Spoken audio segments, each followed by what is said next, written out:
But they hear what people they love. Want to get a shakeleti love. This love when I wanna get another one, I go take and do waiting I love.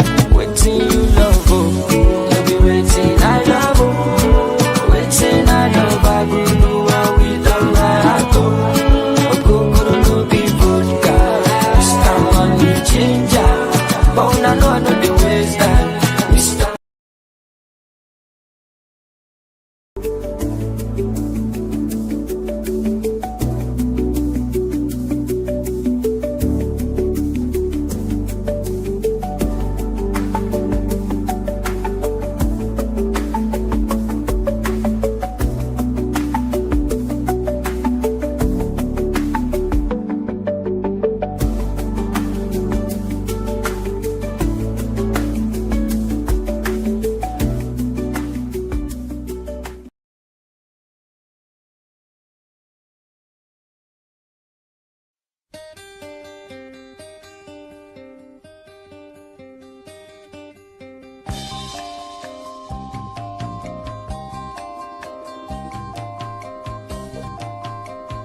You've been gone, it's an empty home. Come on back where you really belong. You are always welcome home, welcome home.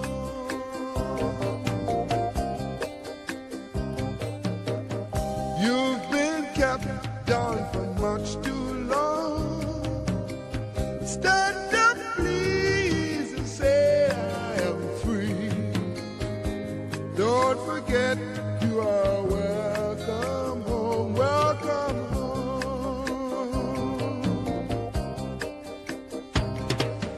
Come with me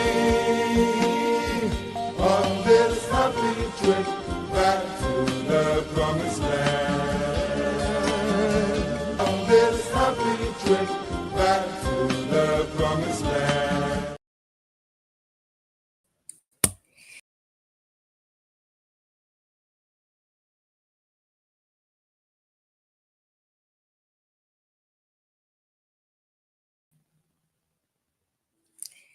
Hello, good evening, and welcome to another edition of Conversation Beyond Borders. My name is Kiki, and we are right here on HYT African TV. We are live on all social media platforms, including my personal page, Kiki Mami Ikia Aite. Today, we have a respected, chief, and I don't know how to, introduce him because I'm so excited and thrilled. He is a custodian of the culture. He's somebody that helps his community at a very young age. And we are going to have a meaningful conversation. But before I introduce him, can we go for a quick commercial break? We'll be right back. Ebusia, sa woman ni sika ifi America memu akofidie. Enke ni se ja utipa ya kra. If you say, pay angel, ediasem panaba. Pay angel se money sika fi America, eko Ghana, Nigeria, anase Kenya, wasemantem. The money ye ni kaso nkoko ane se, o bridge me bia enka ho, ena won sign chia sika biara, eka dia woman ni pe ho. Ani, zero stress and no hidden charges. Yes, sign our rater a dance ankasa. Into what trend download the Pay Angel app nene or Google Play Store and as Apple Store. Then yes, you come on your way. Pay Angel, global payments, local simplicity. Welcome back, and thanks for staying with me. So this person, he is, he's filled with many things. He, apart from he being the chief, he's also into corporate business. I just want him to introduce himself, but his name is Kanbonaa, Gbandaana, Ahn-Zim, Wusa, Manga. Sorry if I didn't get the name correctly. It's a beautiful name, but I've tried my best. Hello, Chief. Thanks for joining us this evening. And I'm so sorry if I didn't get the title right. I tried. It's okay, Kiki. Good evening, and good evening to all your listeners and viewers. Yeah.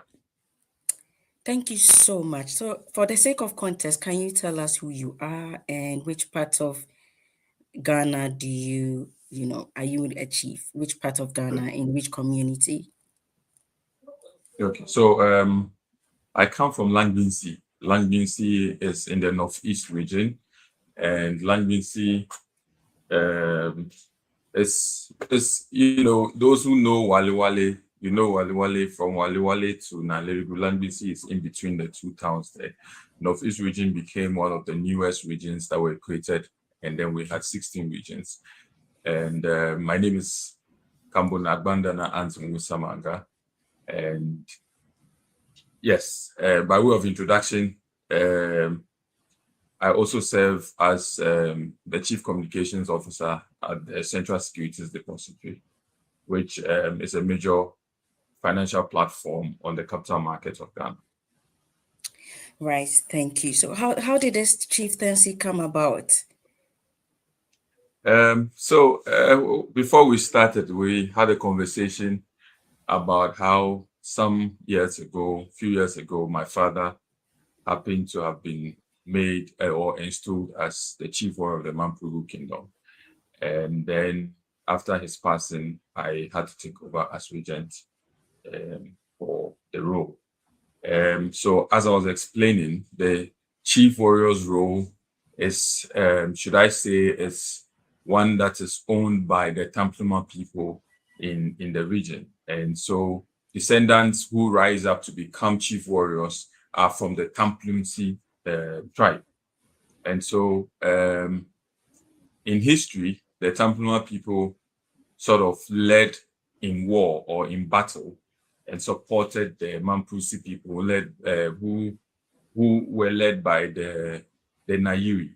And upon winning several battles, I think that a decision was made that yes, these people can protect us and protect our territory. So if you find where Langbinsi is at a point or a position where you have to get to before you go to Nalerigu, which is why you would have the warriors protecting your land before it comes, the fights will come into town. So we are positioned at a very strategic place where intruders, or before battle hits Nalerigu, the warriors would have been called in to fight these battles.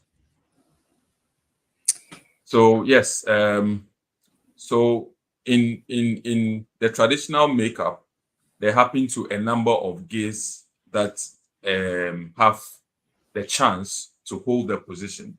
And so I think about 6 gates have candidates who qualify for it. And so once the gates or interested parties show their interest, it is upon the Nairi's investigation and spiritual guidance to decide who should be the chief warrior. So if I take it from before my father got it, my grandfather was 40 years ago. And when he left our gates, it took about 40 years before my father became chief warrior. So that has been the trajectory of things till this point. Did you feel prepared for this role after your father passed? I would not say I was prepared for it. I mean, because my father was installed in September, and then within 3 months he passed. So you can imagine that this is not a position he held for a long time. And then just before, we hadn't even finished celebrating. We hadn't even set in to enjoy our princess and princehood periods. And then he passed. So it came as a big shock. I don't think that kind of shock showed any preparation, didn't warn us, didn't show us that, look, this was going to happen. And so, yes, I didn't think I was prepared in any way for taking over such a responsibility. Can you walk us through your journey when you became the Kanbonaa? So, as tradition demands, once the funeral is to be organized, we sometimes have different rites that happen before the final funeral rites. So, before burial or right after the burial is done, the regent will be installed. And then once he's installed, then he holds the responsibility to take care of the land and its people, and then also perform his responsibilities as the caretaker for the stool. And then from then you decide with family and other kingsmen when you would perform the final funeral rites. Once that is done, then there's that open forum for the competitive bid from other gates, and then a successor is installed. So yes, this was how it all panned out, and then this is where we are. Okay. I want to, use this opportunity. Can you tell us a bit about your people? Because not everybody knows much into the northern part. I haven't really been to the northern part of Ghana, so I'm not able to differentiate between tribes. So can you tell us a bit about your people? And one of the things that, when you see somebody who is from your region or from your community, you are able to point out that this person is Kanbonaa's person, if you get what I mean. I get what you mean. So yes, over the years, my people are predominantly farmers. We are super farmers. We farm really, really well. Major crops: maize, yam, beans, soya beans, and you name it. And then we also produce. I tell my people we produce the best shea butter in the northern region, and a lot of it also we also have gone over the period gone into smoke weaving and other things. So by way of identity, in the past, I know you remember tribal marks and all that. Yeah. Yes, we have factions of the communities giving tribal marks, but until recently, not everyone prefers to give their children tribal marks. So that's actually fading out a little bit, or fading out. So if you see Mr. A, this Mr. A is from here, it'll be difficult to actually tell. But you see, we have some peculiar look that as soon as you see us, you know us. Okay. Yeah. All right. Kanbonaa, you operate in two powerful spaces: traditional leadership in your community and corporate leadership at the Central Securities Depository, Ghana Limited. So how do these two worlds shape your identity? I think that they are all functions that teach you to serve. Everything that I have done over the period is service in every space that I find myself. I believe that I have grown to nurture certain talents in me that affords me the opportunity to make an impact everywhere I am. And so service is number one. It shapes my thoughts of excellence in everything I do. So of course, in my corporate leadership, there are a lot of things I have done in building brands, in building personal brands, in building corporate brands, that if you are not a person of excellence in ensuring or in doing your duties, that wouldn't be possible. So of course, if I connect that to tradition, you realize that you're a leader not to be worshipped, but you're a leader to serve your people. And so I think that those are the things that have actually, shaped my being. Has there been any challenges with this too? Because you are, the Kanbonaa of your community, and then over here, the other side, you are into corporate leadership. Can you share with us any challenges that you faced? I mean, with these two combined, because I know both need your attention. I think that we're in modern times, and so it gives us an opportunity to be able to play some of these roles concurrently. It's not been very challenging as it may. What it is that my corporate institutions understand and respect the role that I play in my community, and then my people, in my absence, traditionally there's a council of elders and then an appointed kinsman who takes care of the people whilst I'm not around. So challenges I haven't encountered that much. Corporate wise, my corporate entities I work with understand my role, and then they give me that flexibility to be able to operate very well. I don't abuse that opportunity as well. And then traditionally, like I said, the council is available, council of elders are available, and other chiefs that support in making this possible. So what did becoming a chief change in you personally? I know it came as a, when dad passed away, you were given that title, you were not ready for it and all of that. But has it changed anything personally in you? Yes, it did. It humbled me. I think that humility, I can say maybe I was already humble, but this one was humility at its level, at a level where you would see the reverence that people, your grandfather's age, your father's age, your elder brother's age, your uncle's age, will revere and greet you, and more like how we greet our chiefs back home, and that alone is so humbling.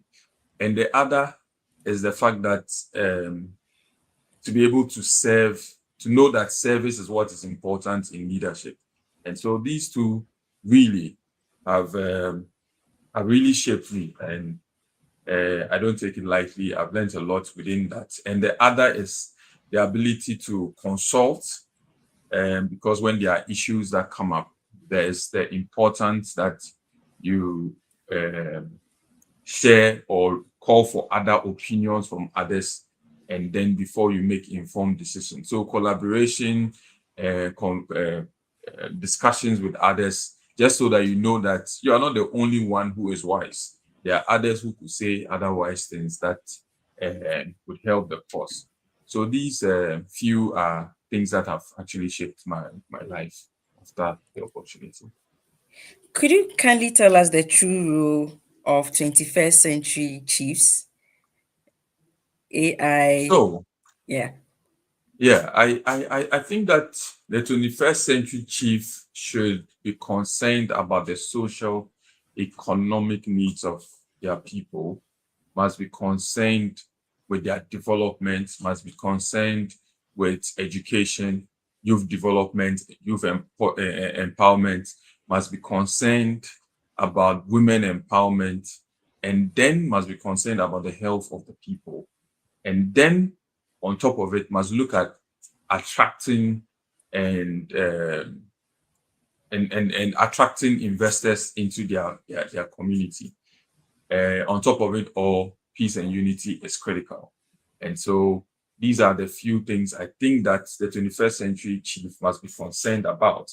Most important is the socio-economic needs of the people, because these are times that in hard times everybody wants to make a living, and so we need to be able to create the opportunities that would open your town, your community up for people to invest. Even your own people who have made it should come back home and invest, and then people who are not from your end should spot opportunities that can help them invest into your community. So I think that these are a few of the important things I think that the 21st century chief must be concerned about.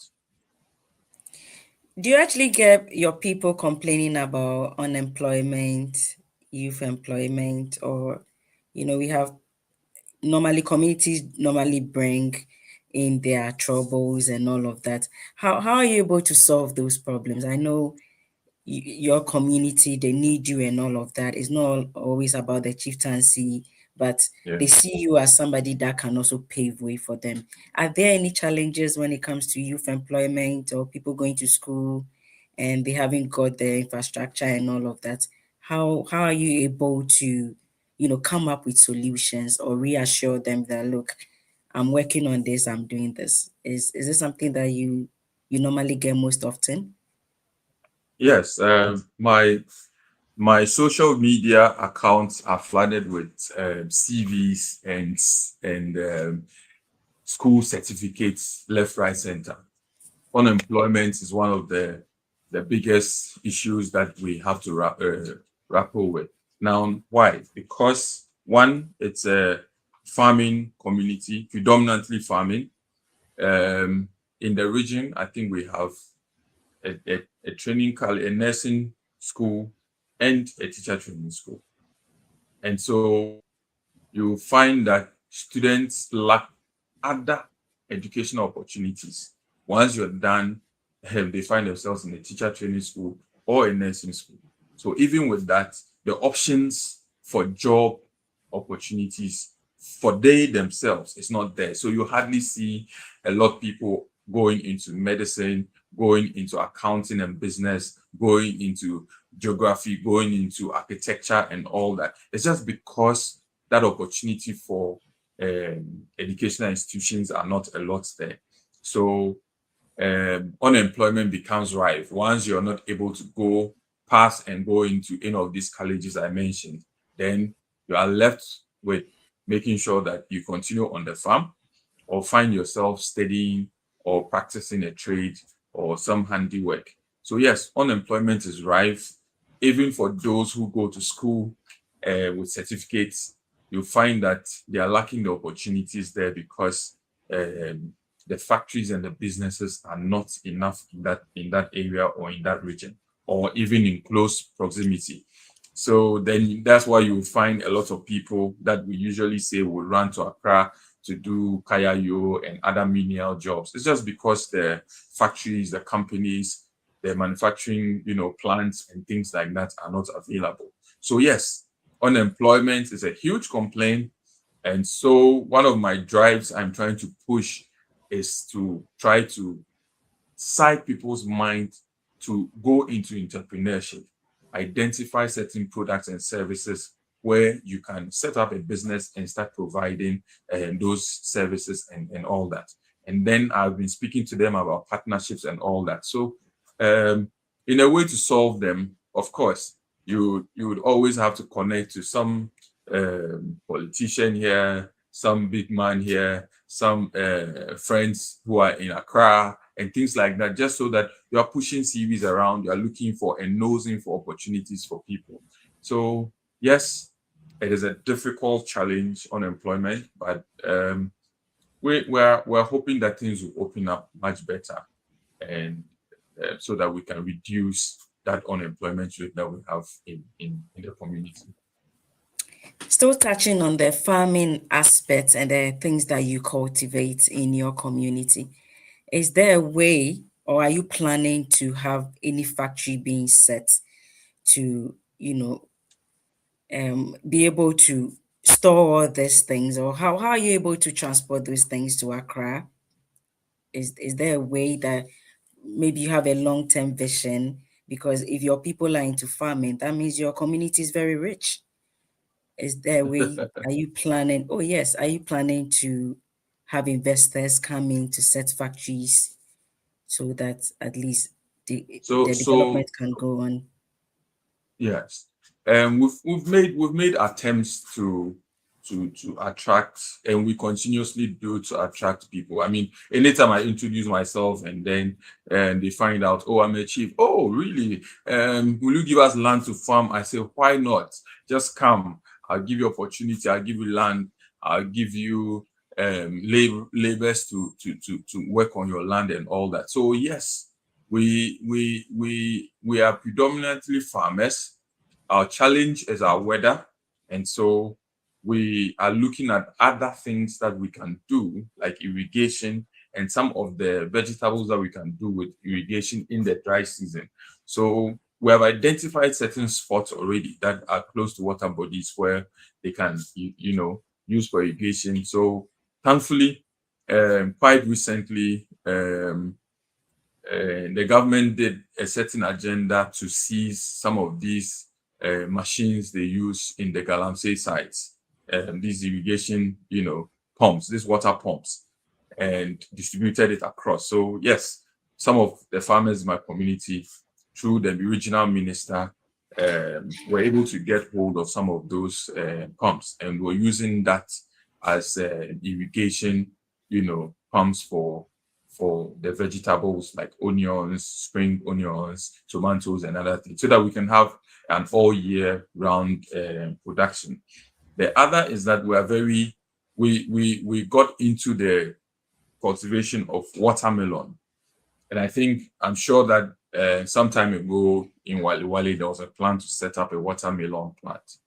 There's a lot of watermelon that grows. We're able to cultivate a lot. So if that company, that factory should come up, rest assured that should open up the region as well, because there's a good harvest for watermelon. And so we hope that factory can be ready, and then it can process into melon juice, jam, and all those other things. That will also open up and create more jobs for the people within that area. So yes, in time past, I have made approaches to the Ghana Investment Promotion. I have written proposals to them to show what the investment opportunities are. I've met telecom companies and others, just so they know what we also lack and need. I've also spoken with financial institutions. Believe you me, we currently, not in my community itself, in the regional capital of Northeast, we have the Ghana Commercial Bank, GCB, there. And so if you are in my community, which is probably about 45 to 50 minutes drive to the capital, that is how far you would have to go to bank. And so I'm also speaking to financial institutions to see how they can, reposition themselves within the community so that banking and finance can be handled a certain way.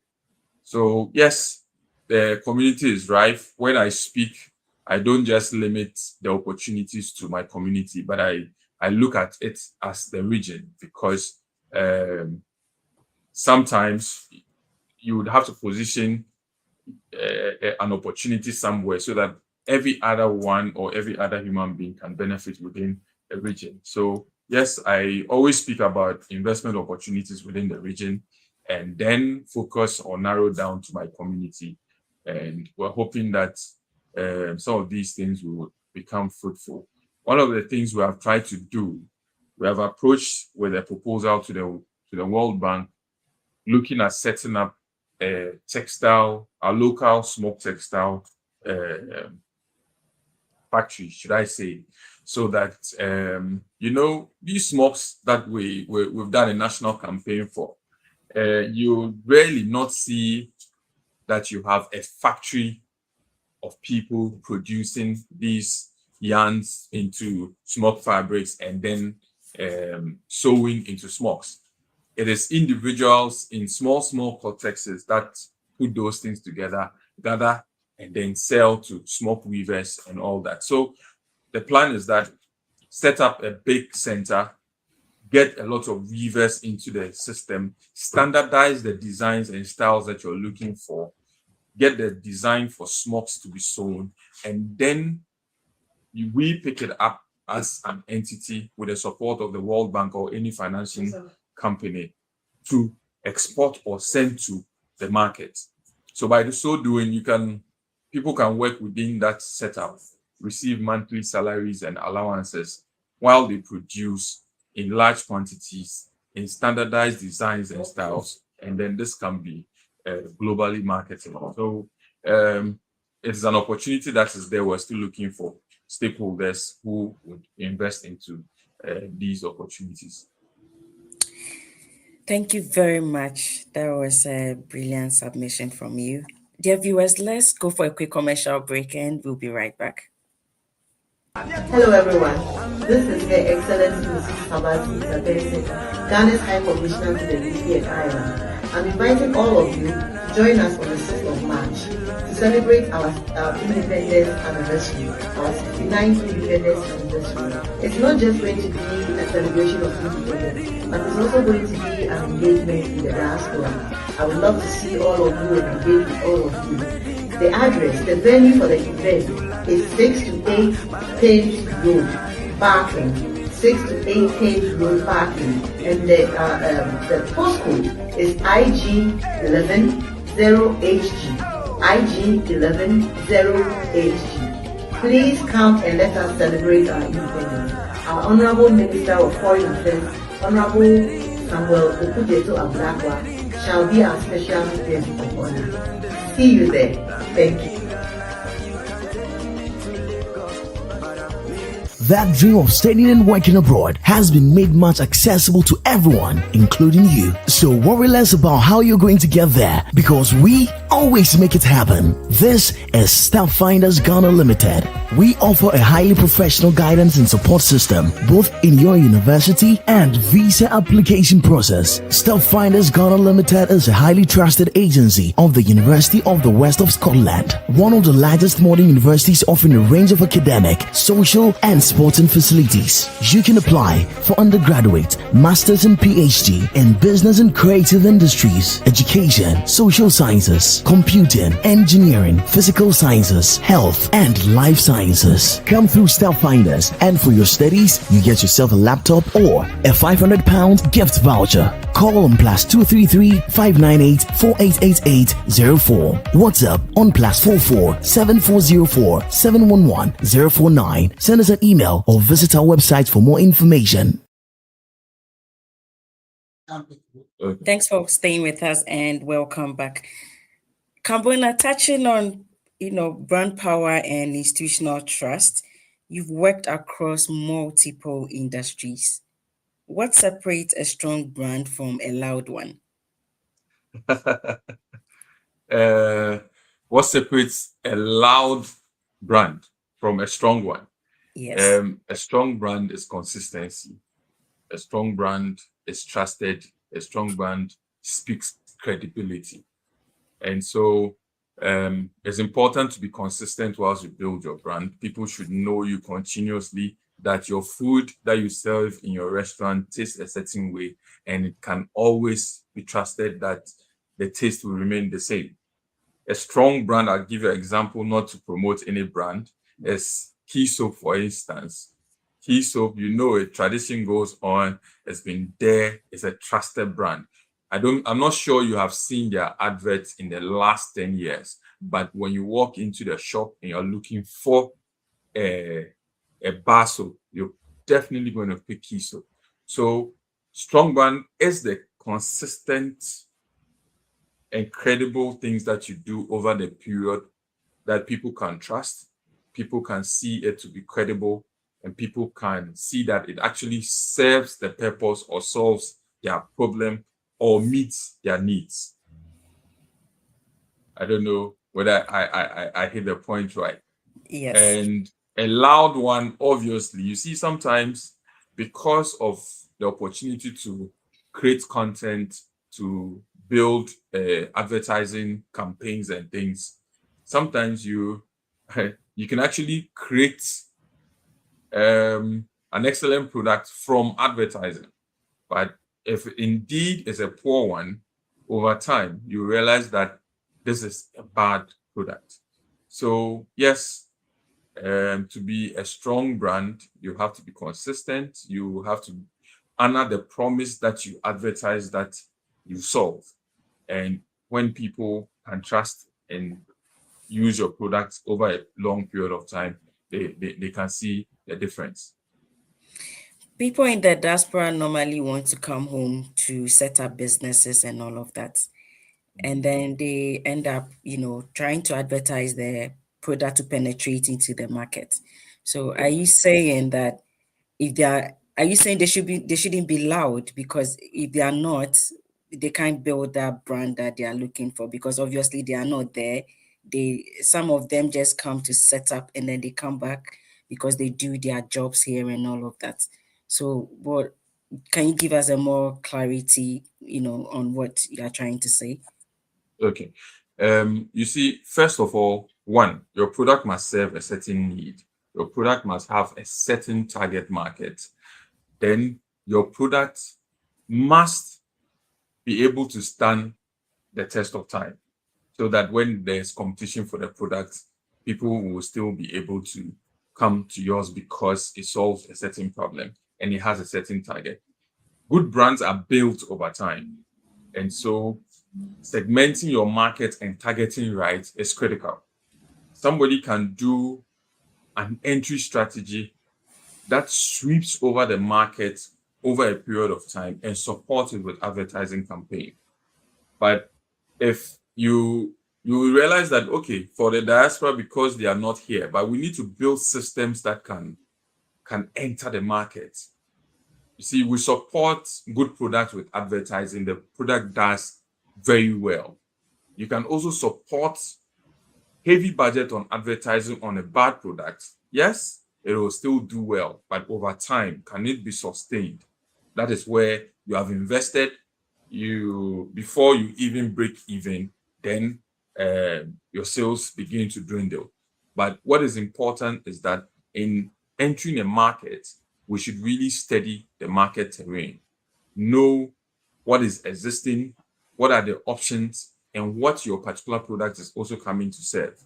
Now, once you do that, your identification of your target market and the segment that you want to play in, you must know what goes in there.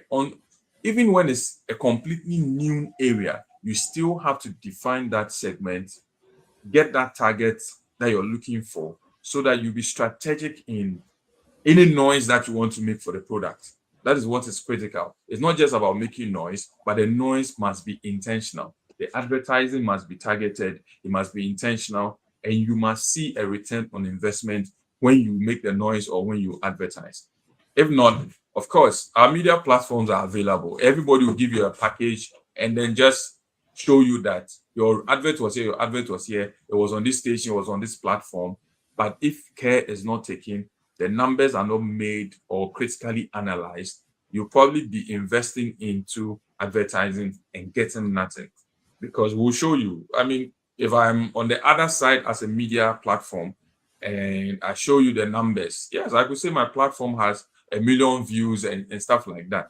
But depending on the product, these viewers or these numbers, are they my target?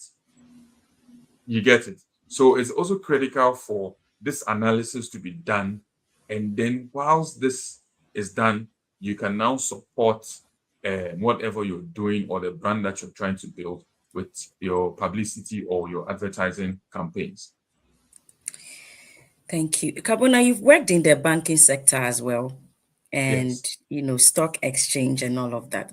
Mostly people in the diaspora will want to invest, because we have other trust funds like treasury bills and other bonds that they may want to invest in. Can Yeah. you please, tell we that we are in the diaspora? Can you tell us some of the things that we can invest in? Because most people, they use their monies to do business. It doesn't yield any results. And they want to also go and then probably buy certain shares or stocks or whatever, but they don't really have the knowledge. Yeah. And except somebody wants to come to Ghana for 6 months, even still, they are not able to know the whole economic system as far as banking is concerned. So can Yeah. you educate us on what we should do if we are ready to invest in any of the Ghanaian banks? Okay. So the Ghana Stock Exchange is a growing one. I mean, it's really performing well. I would advise that our brothers and sisters in the diaspora should take time, go onto the Ghana Stock Exchange website. Go onto the Ghana Stock Exchange website, GSE website, and read about the GSE, read about the Central Securities Depository, and you would see that over the past 20 years, the stock exchange or the stock market in Ghana, because of financial education that we have embarked on over the period, Ghanaians are beginning to understand shares and stocks. And so we're seeing a lot of companies now listing on the stock market, on the alternative stock market as well. And so, yes, an interest is building up, growth is there. And so we need to begin to gain interest in the market. We're inviting companies to list. And these companies that are listing are doing very well. The likes of Casa Precon, the likes of MTN, the likes of Cowbank, the likes of Farm Milk, Bensu Oil Palm Plantation. There are a lot of Ghanaian companies that have listed on the stock market. I can tell you that, who have floated shares. I can tell you that MTN, for instance, is doing remarkably well on the stock exchange. I mean, all those who are on the market who have floated shares are paying very good dividends to their shareholders. And so, one, I'll need you to, because of the way the market is, I cannot say go here, go here, go here. You would have to see or speak to a stockbroker to be able to. But the first point of call is to be able to research and read about the Ghana Stock Exchange. Go on their website. There's a lot of data. There's a lot of information about the Ghana Stock Exchange and companies that have listed on it and how well they are performing. Likewise, the Central Securities Depository that holds the biggest platform to keep all these investments on the market. So you can be rest assured that once you are listed, you buy a share or a stock and you get a CSD number, that CSD number protects your investment. It's a depository that protects your investment. And I think that the returns on shares that people have bought in various companies that have listed have paid off very good dividends. I think that we should begin to look at that. That creates a platform for people, institutions to operate in a very, very corporate, in a very safe and good manner, that you wouldn't have corporate governance, bad policies and all that, because we check all that before you are listed on the market. And so we know that you are compliant to regulator, you are compliant to the policies that are governing businesses and all that, and your books are properly audited and you are performing well before you are put on the stock market for people to buy shares on. So yes, the market is growing. I think that we are educating more people to understand the space, and it's an option for people or investors to put their money, and it will yield very good dividends for them. When the market is ripe, we'll have more companies listed. Now, there's a program we do to attract young people. We go around the tertiary institutions and second cycle institutions to speak to them about financial literacy and then train them about the market. We do this with a Young Investors Network in Ghana. This network sees young people, trains them, educates them, and even put them in a competitive space to stimulate how the stock market works and all that. It's just so that we prepare the interest. So when they are of age and they have income and they have money, they can trade on the market. Now, it's interesting to know that there are various financial institutions that now have all these digital tools that allow for people to invest wherever they are. So the young people are making attempts and buying shares wherever. So yes, the platform, the stock market is ripe. That also gives real-time updates wherever you are in any part of the world, you can always check in to see how your investment is doing on the market.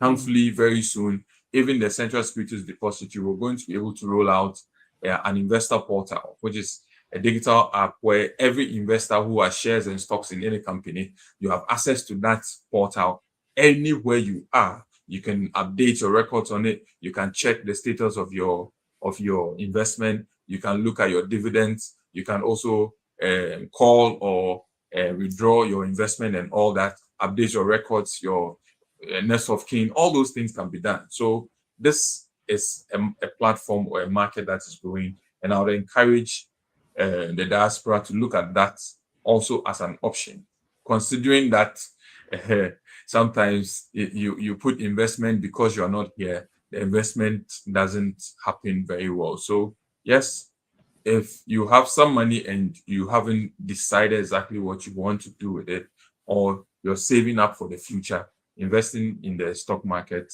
is a very good opportunity. Thank you very much. And viewers, let's go for a quick commercial break, and then we will be right back to wrap up. Hello everyone, this is Her Excellency Mrs. Sabati Satense, Ghana's High Commissioner to the UK and Ireland. I'm inviting all of you to join us on the 6th of March to celebrate our independence anniversary, our 69th independence anniversary. It's not just going to be a celebration of independence, but it's also going to be an engagement in the diaspora. I would love to see all of you and engage with all of you. The address, the venue for the event is 6 to 8 Page Road, Barking. 6 to 8 Page Road, Barking. And the postcode is IG110HG. IG110HG. Please come and let us celebrate our independence. Our Honorable Minister of Foreign Affairs, Honorable Samuel Okujeto Ablakwa, shall be our special guest of honor. See you there. Thank you.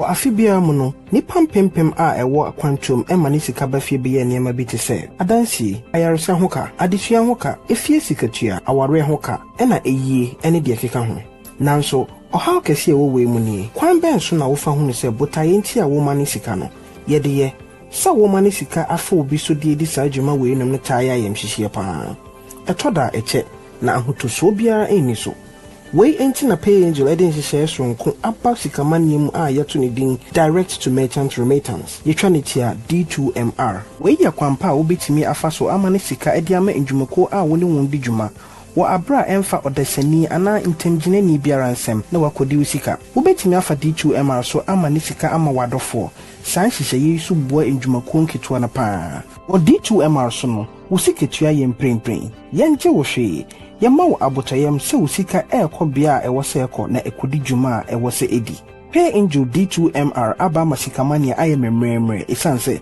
emfa hu biem ne bia wo ana edwumako a oni omudin sa wo so ne ewo ye yintem ginafo nyine firi ho na yama wadi dwa na wamma ne sika ntem so eni ahotoso mu hwehwe Pay Angel chira kwan ewo Google Play Store ana Apple Store tua mo direct meka se Pay Angel na wajise se global payments local simplicity. Thank you so much for staying with us and welcome back.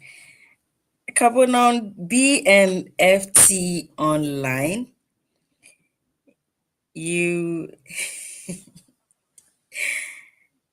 add your view on renaming the Kotoka International Airport.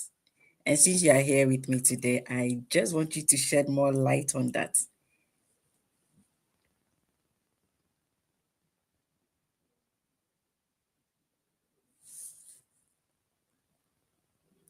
Hello. Can you hear me?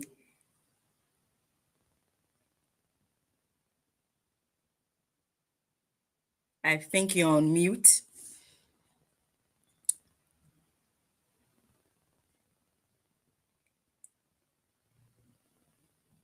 Hello, Kanbonaa, can you hear me? Yes, I can hear you. Can you hear me? Yes, I can. Okay. So I was trying to send everybody's mind to the kind of work we needed to do, because rebranding is not an easy thing to do. And so to talk about rebranding a national airport was to me a very big thing to do, not just to think that just by pasting a new name on the facility was enough. And so I wanted to share or avert everybody's mind to the fact that to rebrand a company or an entity, there's a lot of work that had to go into it. In my experience for the past few years I've worked, I've been involved in a number of rebranding for organizations. And even with corporate organizations, rebranding a corporate institution is not an easy task. It's like Kiki saying that you're changing your name. And so you can imagine the work you have to do to inform people that you have changed your name. First, by going to swear an affidavit to change your name, and then also make a public announcement that you are changing your name, going to your bank, presenting records of change of name, your school, your everything. You can imagine what you have to go through to make sure that the records concerning your name are true and proper and is representing you as in your new name. So you don't agree with the government trying to change the name of the airport? I do not have a problem with changing the name. I do not have a problem with rebranding. I was only trying to show that if we were ready to do the work, that rebranding comes with. So to talk about the aviation space, all the regulatory and the partners, even the various high commissions and international treaties that we have across, how the communication is going to go, how you probably even would have to do some adverts across CNN, BBC, and some international platforms just to tell everyone that your airport is now called Ghana International Airport, Accra International Airport, Kwame Nkrumah International Airport. That is the work I wanted us to look at. And what is going to be the story? Why have we changed from Kotoka to what we're calling it now? How are we framing the story to tell the world why we're changing our name? And how do we want to sell the new name? And what story we want to tell the world about the new name? This was the thinking I had. And I thought that we should actually look at it so that if we do it right, we'll reap more benefits than just depending on the usual political and popularity scheme just so that we change the name just for changing sake. But we must change it with a strategy, with a plan that would benefit the country even more. So I do not have a problem with it. My concern was just that were we ready as a country to do the work that rebranding needs to be done?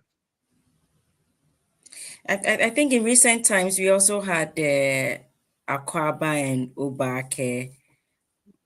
I don't know whether Yeah. it was being renamed Yes. or they wanted to add it. Was it They wanted to something that add you were it. trying to? Mhm.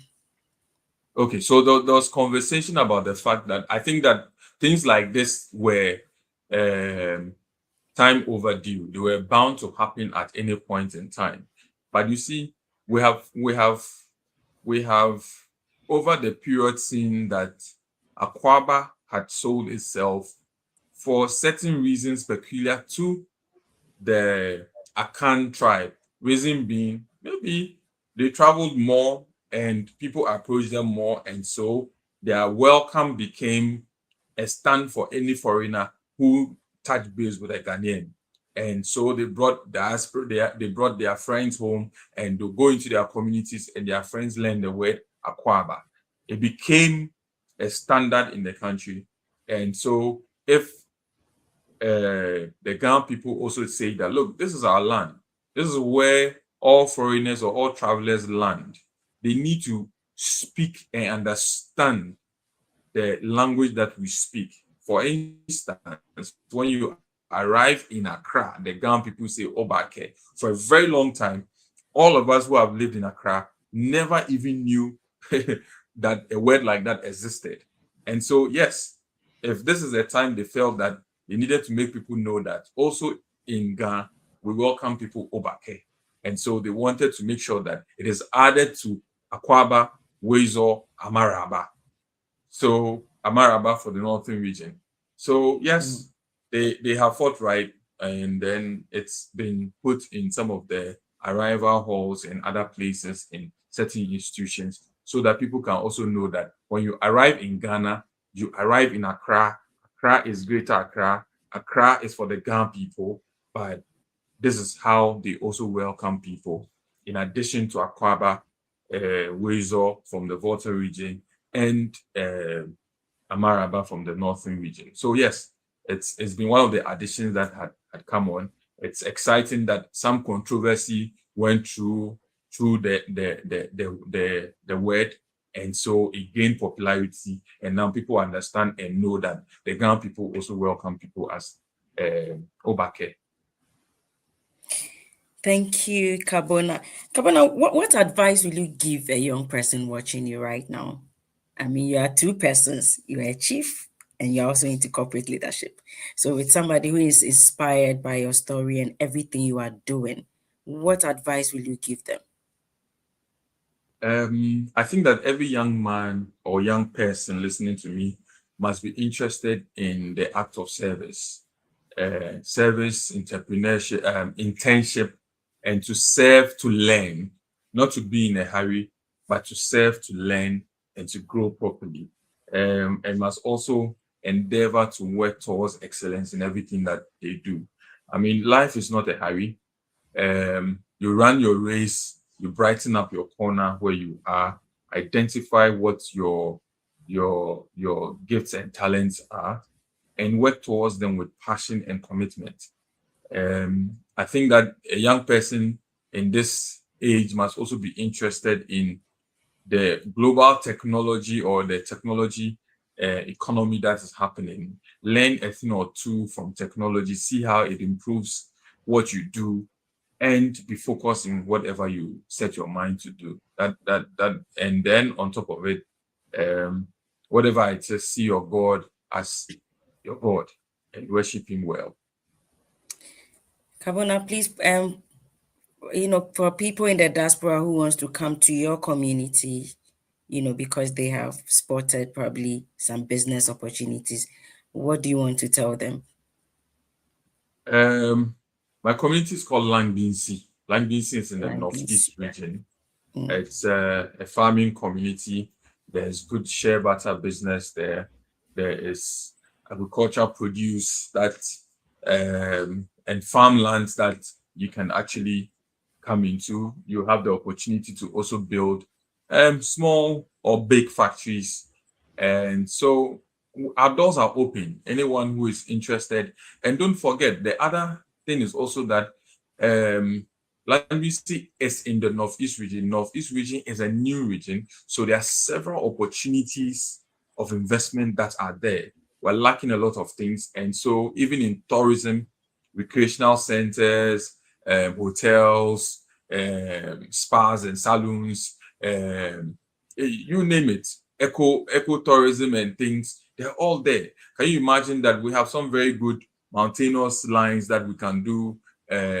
What do they call them? Slides and things and all those things. Yes, all those opportunities are there. The Gambaga Scarp, I'm still looking for somebody who can come and do some canopy walk across it or below it. We can skydive from the Gambaga Scarp down and all that. Those are all opportunities people in the diaspora can cash in on.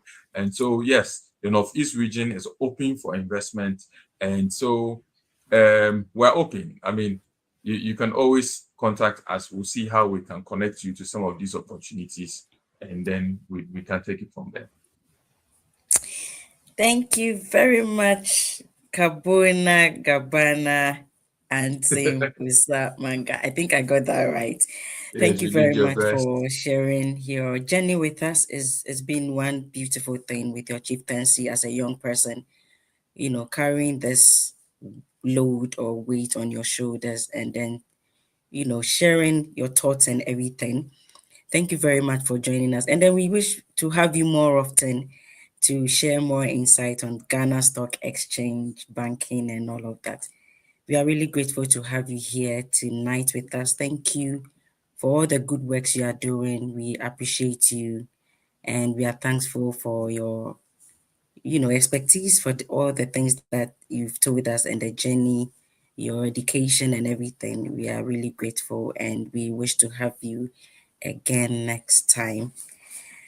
Dear viewers, thank you so much for joining us. We are waiting for Kwame A+. He says he'll be with us 6:30. So please stay tuned, share the page, call somebody, subscribe to the page so that you get notification anytime we come online. And so don't go anywhere. We'll see you in the next 32 minutes. Stay tuned. Ghana, we now have freedom. For many people, conversations around the fight for independence in Ghana are generally dominated by the efforts of the men. But there are some unsung heroes, the women. Women have always been part of every form of history that was made in this world because they are the ones who have the ability to garner masses for a cause. Ironically, somehow women always have also been written out of history. And it's not a Ghanaian problem, it's an international problem. Worldwide, women constantly have been written out of history. Indeed, there were many women involved in the fight for independence at different stages. From Rebecca Dede Ayite to Ikuya Shoshosho to Tegu Kwakupon.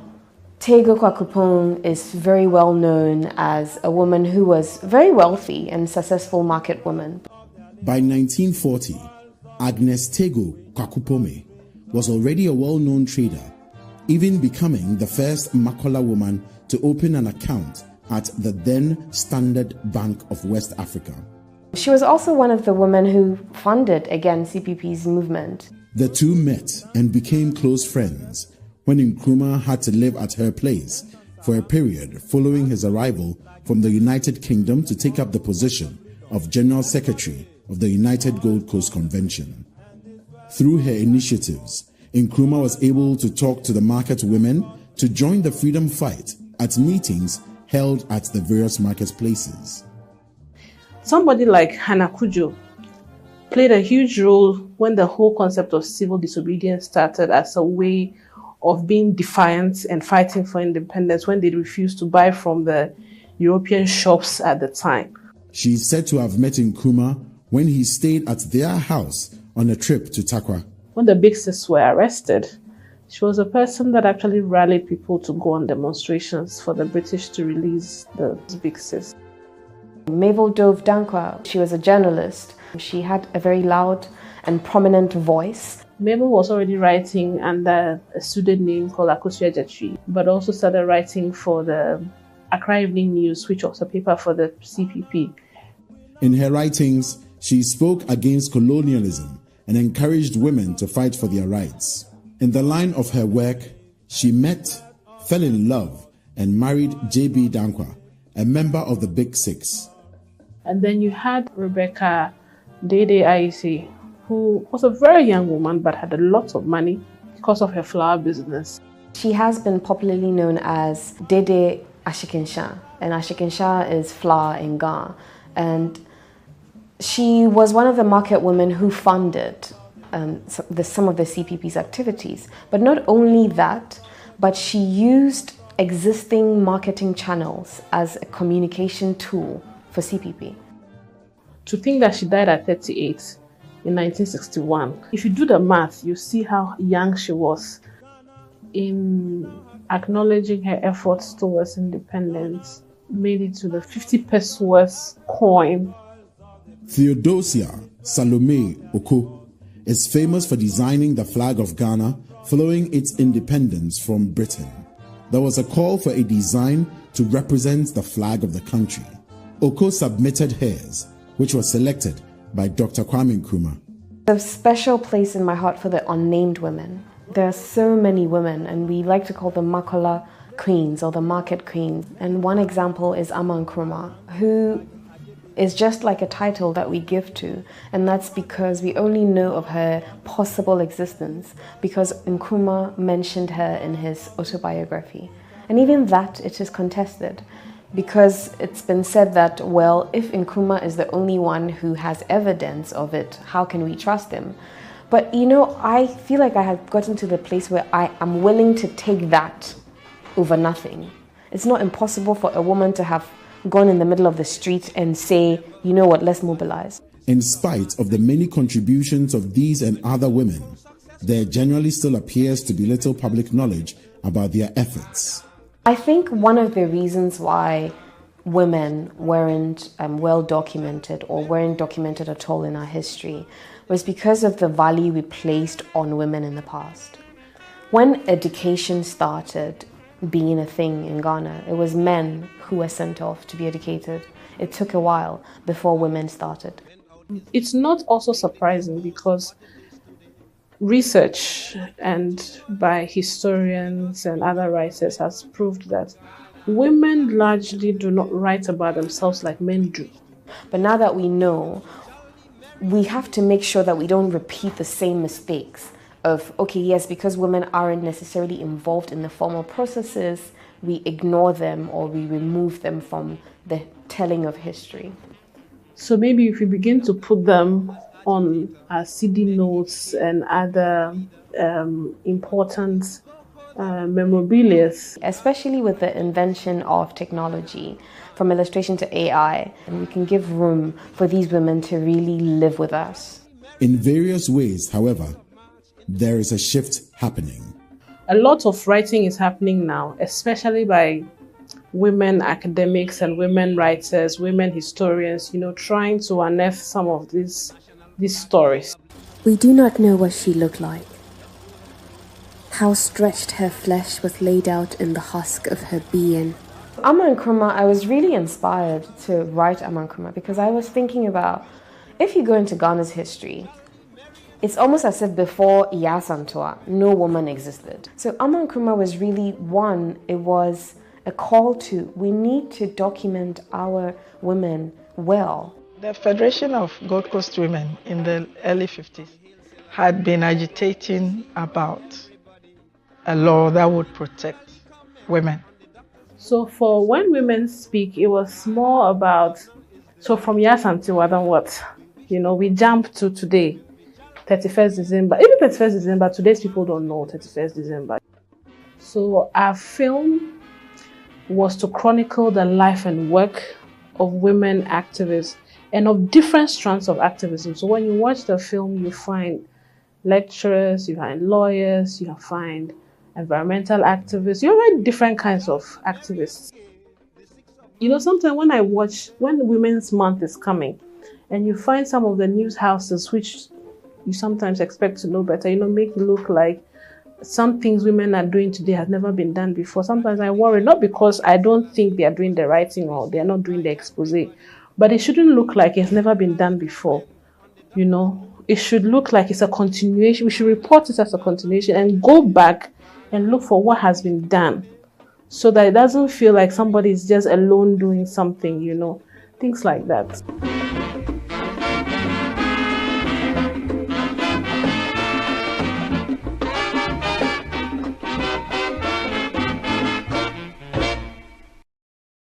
Hello everyone, this is Her Excellency Mrs. Sabati, Ghana's High Commissioner to the UK and Ireland. I'm inviting all of you to join us on the 6th of March to celebrate our independence anniversary, our 69th independence anniversary. It's not just going to be a celebration of independence, but it's also going to be an engagement in the diaspora. I would love to see all of you and engage with all of you. The address, the venue for the event is 6 to 8 Thames Road, Barking. 6 to 8 Thames Road, Barking. And the postcode is IG110HG. IG110HG. Please come and let us celebrate our independence. Our Honorable Minister of Foreign Affairs, Honorable Samuel Okujeto Ablakwa, shall be our special guest of honor. See you there. Thank you.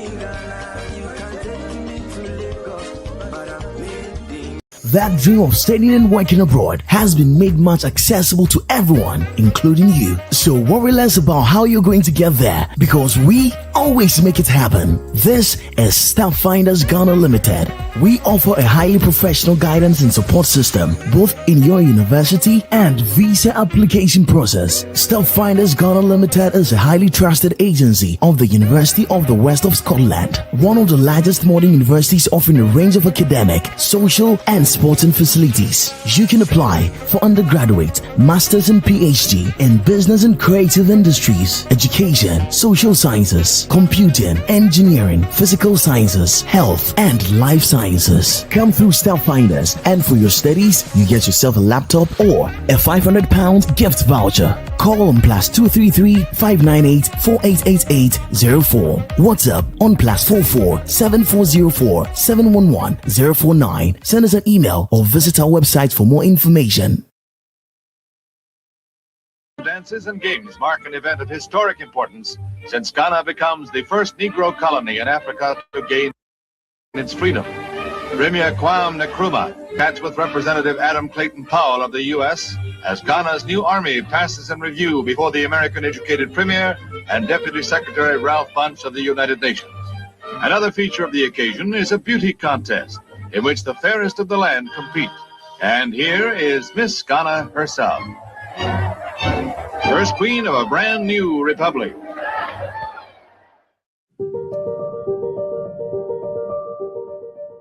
Long before the likes of Thomas Sankara, Robert Mugabe, and Nelson Mandela would burst onto the international scene as the faces of anti-imperialism in Africa, One man stood head and shoulders above his peers as the leading political voice and the very embodiment of Africa's struggle against colonialism.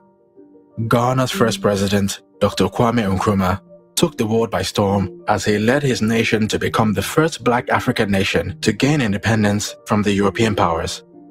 But just as Nkrumah's revolutionary leadership in Ghana would trigger a wave of independence movements all across sub-Saharan Africa, his gradual descent into authoritarianism and his sudden overthrow would also become a familiar story across many of Africa's newly independent states.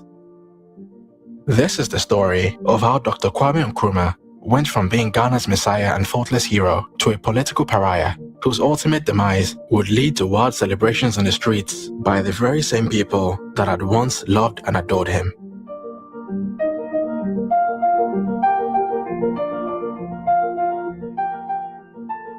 At his headquarters at Christiansburg Castle, a 17th century slaving fort, from where British governors had ruled the crown colony of the Gold Coast for over 50 years, Sir Charles Arden Clark woke up on the morning of the 9th of February 1951, facing the most difficult decision of his career. His problem centered around a 41-year-old prisoner who had been held at James Fort in Accra on a 3-year sentence for subversionary activities. In the eyes of the colonial authorities, this prisoner was a dangerous troublemaker who, even while in chains, was a serious threat to the stability of the colony. According to official reports, the man Kwame Nkrumah was a thoroughgoing communist, and in unofficial communications was even described by Governor Arden Clark as the local Hitler. You see, prior to Nkrumah's arrest, the British officials had drawn up a carefully constructed plan for the colony's slow and steady transition into full independence.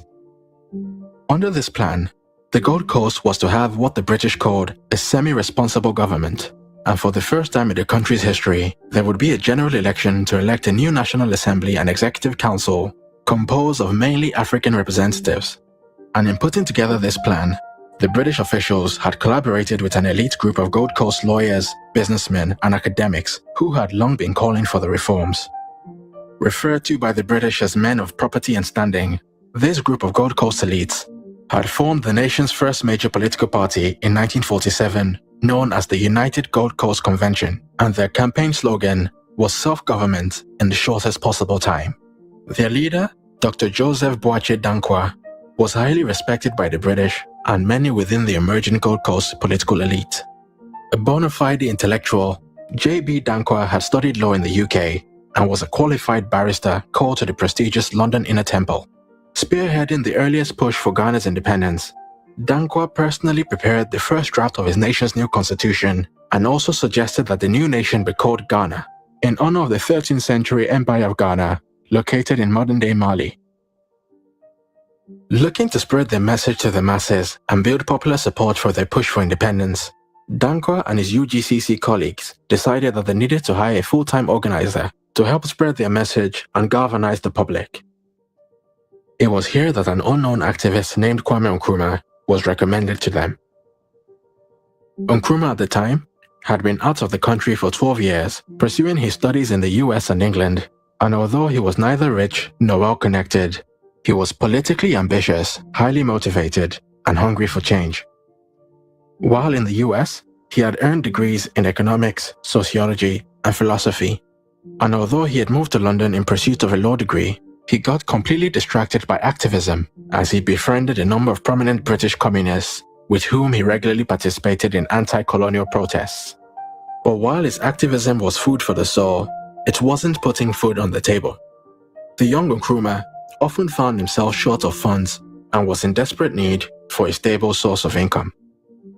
And so when offered a job by Danquah's United Gold Coast Convention, he grabbed the opportunity with both hands and moved back to the Gold Coast. Nkrumah, Danquah, and the other founding members of the UGCC, Ebenezer Akwaje, Edward Akufo-Addo, Emmanuel Obetsebi-Lamte, and William Ofori-Atta, would all be collectively known in Ghanaian political folklore as the Big Six.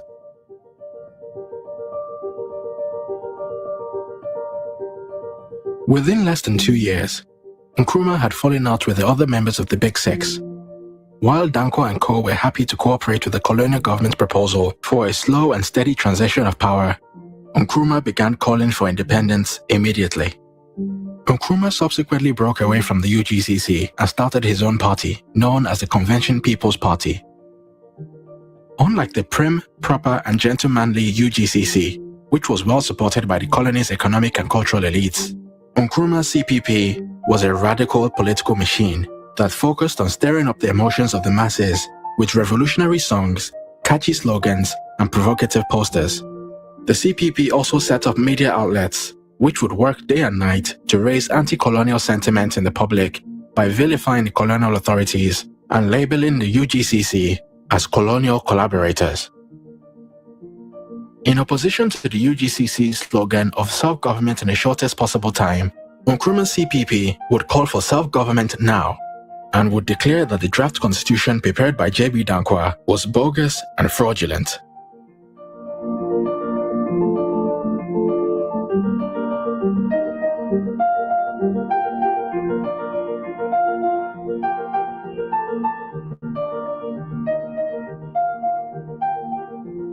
Traveling all around the country and delivering fiery speeches, Nkrumah gained a massive following by promising civil servants, office clerks, petty traders, construction workers, and primary school teachers that all of their grievances and hardships would disappear once colonial rule had been brought to an end. Many of his supporters would grow to see him as a literal messiah sent from the heavens with the sole purpose of freeing them from the shackles of colonial oppression and ushering in a bright new dawn of peace and prosperity for all.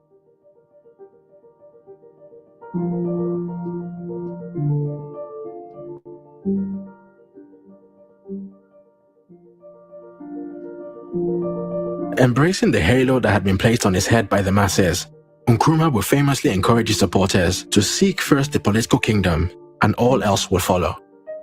And so even when the colonial government began readying the colony for its first elections in 1951, Nkrumah maintained that the British plan for a slow and steady transition to independence was nothing more than a massive scam. Taking matters into their own hands, Nkrumah and his party members mobilized a mass disturbance with strikes, boycotts, and mass demonstrations, which were intended to force the British to agree to immediate self-government. Following the subsequent outbreak of civil unrest, the Governor Charles Arden Clark declared a state of emergency and ordered the arrest of Nkrumah and his associates. Nkrumah was subsequently convicted on 3 charges of incitement and sedition and sentenced to 3 consecutive prison terms of 1 year each. But far from stopping the CPP, Nkrumah's arrest would energize his base even more, as his status as a true revolutionary had now been confirmed by the suffering he was enduring for his beliefs. As the general election scheduled for February 1951 drew nearer, early indications suggested that the CPP would gain a majority of the seats. And while in his prison cell, Nkrumah discovered a legal loophole that allowed any prisoner sentenced to a term of imprisonment not exceeding 1 year to contest for elections. As his 3-year sentence was actually composed of 3 separate terms of 1 year each, Nkrumah announced that he would be running for office from his prison cell. News of Nkrumah's participation in the elections would trigger a great wave of enthusiasm, which would see Nkrumah's supporters come out to vote for the CPP en masse. As expected, Nkrumah's CPP won the election in a landslide victory, leaving the colonial governor Arden Clark with a serious dilemma on the morning of the 9th of February, 1951.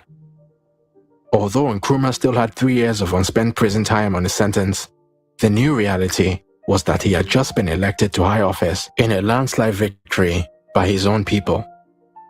After weighing the pros and cons, the choice became crystal clear. Without Nkrumah's release, there would likely have been a mass uprising, which the colonial authorities certainly could not afford to have to deal with. And so after 14 months in prison, Kwame Nkrumah was released on the 12th of February 1951 to a massive reception from his supporters. Within the space of 2 days, Nkrumah had gone from convict to prime minister, a development that will send shockwaves all around colonial Africa.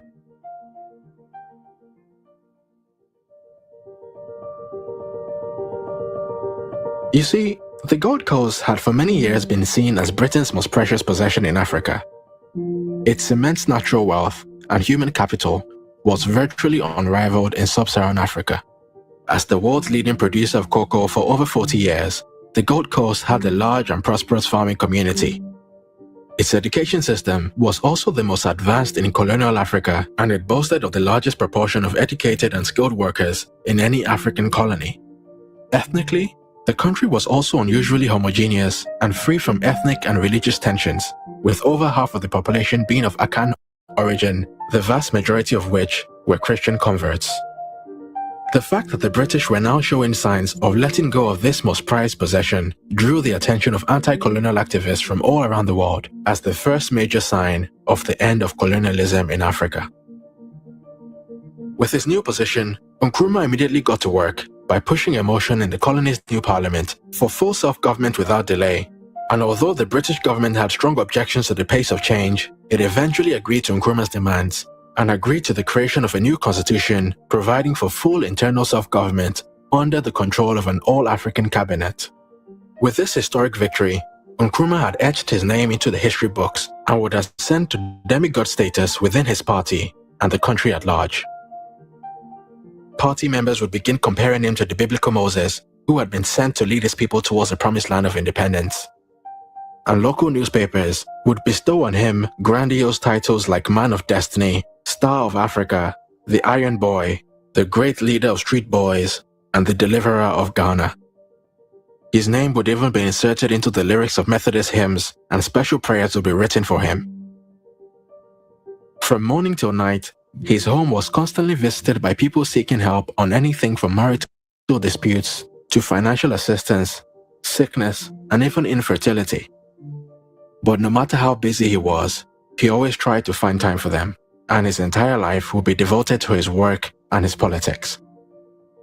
A pure introvert who neither smoked nor drank, his only real indulgence would be his love for classical and high life music. After a few more rocky years of negotiations, Nkrumah's CPP officially won independence from Great Britain, and thus the nation of Ghana was born on the 6th of March, 1957. Ghana's independence celebrations would be the most globally acclaimed African event of its time, as delegates from 56 countries arrived on African soil to share in Ghana's joy. And there was certainly a lot to celebrate. As of independence, Nkrumah's Ghana was one of the richest tropical countries in the world, with an efficient civil service, an impartial judiciary, and a growing middle class. Its parliament was filled with arguably the most competent politicians in Africa, and although the Prime Minister himself had only 6 years' experience in government, he was highly respected for his vision and had the backing of his entire country. As the #1 producer of cocoa in the world, Ghana had huge foreign currency reserves, which it had built during the 1950s cocoa boom, and also had large reserves of gold, timber, and bauxite. Nkrumah's vision, however, would be much larger than just the liberation of his beloved Ghana. His life's mission was to oversee the creation of a borderless African superstate, in which all the French, British, Spanish, and Portuguese colonies would break free from colonial control and unite under a single Pan-African government. And despite the vast religious, cultural, and ethnic differences of the various nations of Africa, Nkrumah did not see his Pan-African goals as some distant objective to be gradually achieved over the course of several generations. Instead, he was fully convinced that with the right level of political will and dedication, his grand vision could be achieved within his own lifetime. Ghana's capital, Accra, was to become a center of African liberation from which nationalist leaders from all across colonial Africa could come to draw support in their various independence struggles. In his Independence Day address, Nkrumah would proclaim in front of large crowds that Ghana's independence was meaningless if it wasn't linked up with the total liberation of the African continent. And in 1958, he called a meeting of some 300 representatives from all across Africa for the All-African People's Conference. Some of a few big names in attendance were Tanzania's Julius Nyerere, Zimbabwe's Joshua Nkomo, Zambia's Kenneth Kaunda, Hastings Banda of Malawi, and Patrice Lumumba of Congo. The event was hugely successful, and in the subsequent years, many of the attendees went on to successfully push for the independence of their respective countries. If you've got kids under 16 in the UK, please listen.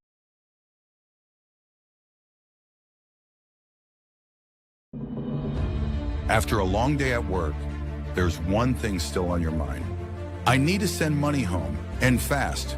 That dream of studying and working abroad has been made much accessible to everyone, including you. So worry less about how you're going to get there, because we always make it happen. This is Step Finders Ghana Limited. We offer a highly professional guidance and support system, both in your university and visa application process. Step Finders Ghana Limited is a highly trusted agency of the University of the West of Scotland, one of the largest modern universities offering a range of academic, social, and sporting facilities. You can apply for undergraduate, master's and PhD in business and creative industries, education, social sciences, computing, engineering, physical sciences, health, and life sciences. Come through Step Finders, and for your studies, you get yourself a laptop or a £500 gift voucher. Call on +233 598 4888 04. WhatsApp on +44 7404 711 049. Send us an email or visit our website for more information. Hello everyone, this is Her Excellency Mrs. Sabati, Ghana's High Commissioner to the UK and Ireland. I'm inviting all of you to join us on the 6th of March to celebrate our independence anniversary, our 69th independence anniversary. It's not just going to be a celebration of independence, but it's also going to be an engagement with the diaspora. I would love to see all of you and engage with all of you. The address, the venue for the event is 6 to 8 Page Road, Barking. 6 to 8 Page Road, Barking. And the postcode is IG110HG. IG110HG. Please come and let us celebrate our independence. Our Honorable Minister of Foreign Affairs, Honorable Samuel Okujeto Ablakwa, shall be our special guest of honor. See you there. Thank you. Wɔ afe biara mu no, nipa mpempem a ɛwɔ akwantuom ɛma ne sika bɛfie bɛyɛ nneɛma bi te sɛ adansie, ayaresa ho ka, adesua ho ka, efie sikatua, aware ho ka, ɛna eyie ɛne deɛ keka ho. Nanso, ɔhaw kɛse a ɛwɔ wei mu nie. Kwan bɛn so na wofa ho ne sɛ botaye nti a woma ne sika no. Yɛde yɛ sɛ woma ne sika afa obi so de di saa adwuma wei nom no taa yɛ ayɛmhyehyɛ paa. Ɛtɔ da ɛkyɛ na ahotoso biara ɛnni so. Wei enti na Pay Angel eden hyehyɛ sonko aba sikamanie mu a yɛto ne din direct to merchant remittance. Yɛtwa ne tia D2MR. Wei yɛ kwampa a wobɛtumi afa so ama ne sika ede ama ndwumako a wone wɔn di dwuma. Wɔ abra ɛmfa ɔdasani ana ntamgyinani biara nsɛm na wakɔdi wo sika. Wobɛtumi afa D2MR so ama ne sika ama wadɔfo. San hyehyɛ so boa ndwumako nketewa na paa. Wɔ D2MR so no, wo siketua yɛ mprempren. Yɛngye wo hwee. Yama wo abotayam se wo sika ɛkɔ bia a ɛwɔ sɛ ɛkɔ na ɛkɔdi dwuma a ɛwɔ sɛ edi. Pay Angel D2MR aba masikamania ayɛ memremre esan sɛ ɛmfa ho biem ne bia wo ana edwumako a oni omudi nsa wo so no ɛwɔ. Ye yintem gyinafo nyine firi hɔ na yama wadi dwa na wamma ne sika ntem so ɛne ahotoso mu. Hwehwɛ Pay Angel akyi akwan ɛwɔ Google Play Store ana Apple Store. Tua mo direct. Meka sɛ Pay Angel a now what just say global payments, local simplicity.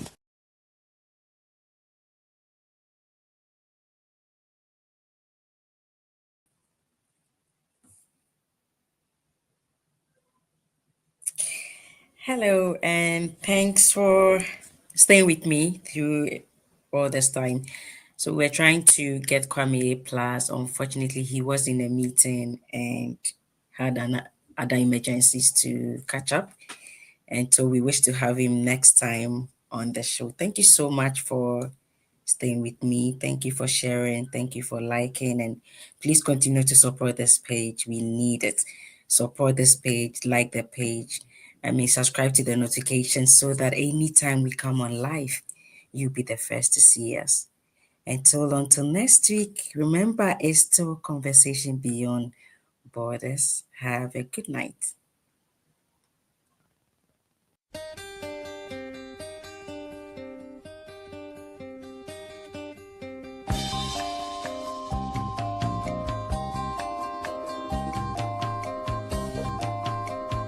You've been gone, it's an empty home. Come on back where you really belong. You are always welcome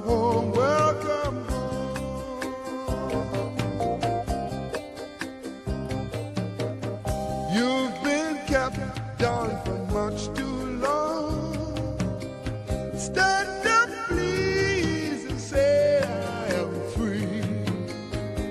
Don't forget